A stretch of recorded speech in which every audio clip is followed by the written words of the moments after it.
So this will be a general overview of the Fridrich method, and hopefully it will help beginners and people that want to learn the Fridrich method. This is a general overview of the Fridrich method, so I will not show you how to, it will not be a comprehensive guide of how to solve using the Fridrich method. I shall include links in the description that will guide you step by step and give you tips on improving your times. So first off, let's scramble the cube.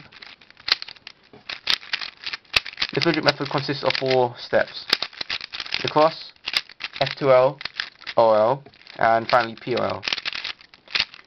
F2L and the cross are 2 of the most important ones, as they link into each other, and F2L takes the most time to complete. So, I'm going to explain some terminology. And also, you don't need to learn the beginner's method before learning the Fridrich method. From the beginner's method, all you really learn is some cubing notation, the idea of learning algs or algorithms, and some bad habits. So, what I see here is 3 good edges, and this one, and 1 bad edge, which is this one. Good edges and bad edges are cross pieces. So the cross piece for this one would be, because I'm solving on white for this solve, would be red, white, blue, white, orange, white, and green, white, the ones that make up the cross. A good edge is a cross piece that can be solved or not solved, can be solved like this, regardless of its relative position to other pieces, in 1 or less moves. A bad edge is one that can't. Whatever you do to this one, it can't be solved in 1 move or less. You can't do anything about that one.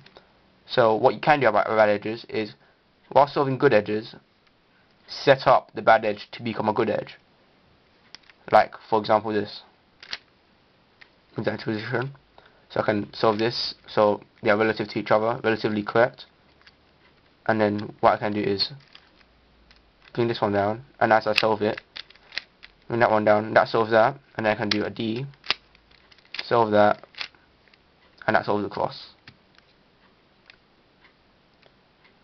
I personally think it's better to learn the cross without algorithms. You can learn it with algorithms, but learning it intuitively is better, because if you decide to learn F2L intuitively as well, and not learn all 50 plus algs, then learning cross intuitively will help, as you'll get an idea of the moves that you should be making.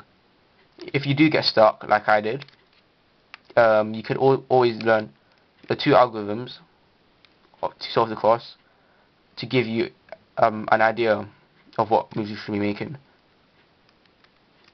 Links to that will be included in the description anyways, so I won't go through it in this video.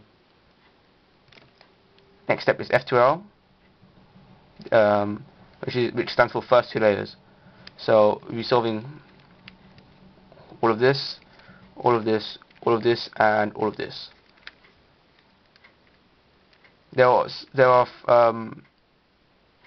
Once again, you can learn this intuitively or with algorithms. I learned it intuitively, just like I did with the cross. But what I did do is learn 5 of the 5 basic algorithms to give me an idea of what moves I should be making. With practice, you should be making your own algorithms as you go along. You'll just be doing it naturally, so you don't need to force yourself to do it. So, after you solve the cross, F2L includes pairing up F2L pairs and inserting them. These 2 are pairs because green orange goes here, so it belongs in the middle layer. And this one, it pairs up with this green orange white, because when you solve it, you become a pair. It's easy to know this because all you have to do is just eliminate the opposite color, which is yellow. So you know that this is not an F2L pair in this solve. You know that this is not an F2L pair piece either. These aren't F2L pieces. because they have yellow on them.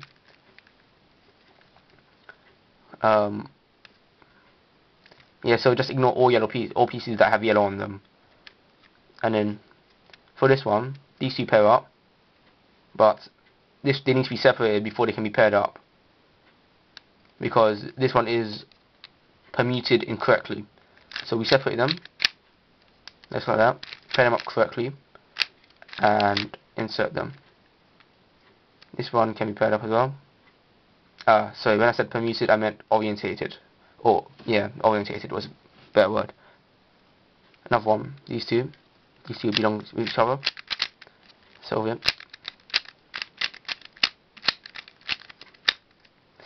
in the back face. But during F2L, it's better to not do cube rotations.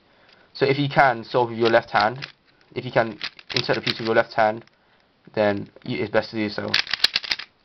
Otherwise, cubing rotations aren't good to do. You also want to avoid doing F moves, and B moves. B for back face and F for front face. What else is there? Anti-concrete. Yeah, and that's it. F2L is solved. First two layers done. F2L is the hardest step to learn, since OL and POL just consist of learning algorithms. So, OL. There's two types of OL. There's 2-look OL and full OL. 2-look OL is basically OL broken down into 2 steps, where you solve the cross and then use an algorithm to solve one of the 10 cases. 10 or 9, or I can't remember what it is, but it's around that number. Full OL consists of 57 algorithms, but solves the OL in 1 step. It's really boring to learn, and I've only learned half of it so far because, well, it's just so boring. It's easy but boring. So during OL, you complete the yellow layer, not the yellow layer, the yellow face. You complete the yellow face. So, example. Okay. Exact same cases, as you can see. I'm going to solve this using I want to solve this one using 2-look OL, and this one using full OL. So what you'll do is solve the cross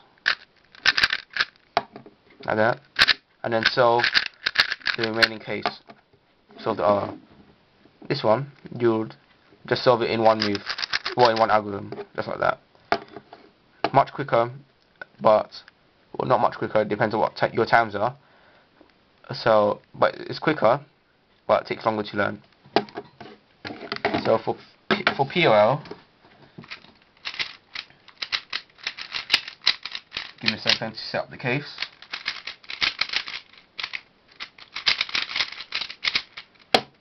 For POL, OL stands for orientation of last layer. POL stands for permutation of last layer, where you just sort out the remaining pieces. So I'm going to do 2-look POL on this and full POL on this. 2-look POL consists of about 10 algorithms as well, and full POL consists of 21. POL is more interesting to learn but harder as well. You'll also be learning cubing notations such as X, Y, and Z, which are cubing rotations of cubes, such as turn like that, turn like that, turn like that. But you'll also learn that if you decide to learn full POL, full OL. I learned full POL first before OL because it was more interesting. So I'm going to do 2-look on this one.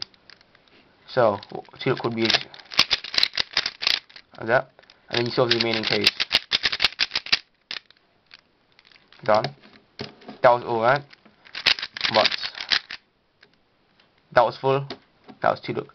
You can see how much faster that was, and yeah, there's no way to complete OL and POL intuitively. You must learn them with algs, unless you want to figure out your own method for sorting out the 57 and 21 cases yourself. You can also learn POL. You can also solve OL and POL in one step, which is called last layer. But it consists of over 1,000 algorithms, and only a handful of people have learned them. So, yeah. Links in the description, as I said before, and thanks for watching.